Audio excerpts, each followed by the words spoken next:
بسم اللہ الرحمن الرحیم۔ برا رضی اللہ عنہ نے بیان کیا کہ شروع اسلام میں حضرت محمد صلی اللہ علیہ وسلم کے صحابہ رضی اللہ عنہم جب روزے سے ہوتے اور افطار کا وقت آتا تو کوئی روزے دار اگر افطار سے پہلے بھی سو جاتا تو پھر اس رات میں بھی اور آنے والے دن میں بھی انہیں کھانے پینے کی اجازت نہیں تھی تاکہ پھر شام ہو جاتی۔ پھر ایسا ہوا کہ قیس بن سرما انصاری رضی اللہ عنہ بھی روزے سے تھے۔ جب افطار کا وقت ہوا تو وہ اپنی بیوی کے پاس آئے اور ان سے پوچھا، کیا تمہارے پاس کچھ کھانا ہے؟ انہوں نے کہا، اس وقت تو کچھ نہیں ہے، لیکن میں جاتی ہوں کہیں سے لاؤں گی۔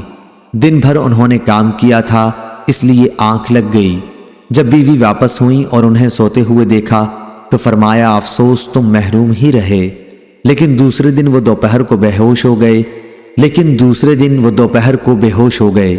جب اس کا ذکر نبی صلی اللہ علیہ وسلم سے کیا گیا تو یہ آیت نازل ہوئی، حلال کر دیا گیا تمہارے لیے رمضان کی راتوں میں اپنی بیویوں سے صحبت کرنا۔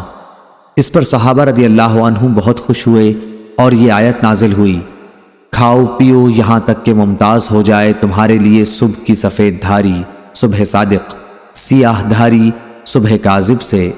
صحیح بخاری حدیث نمبر 1915۔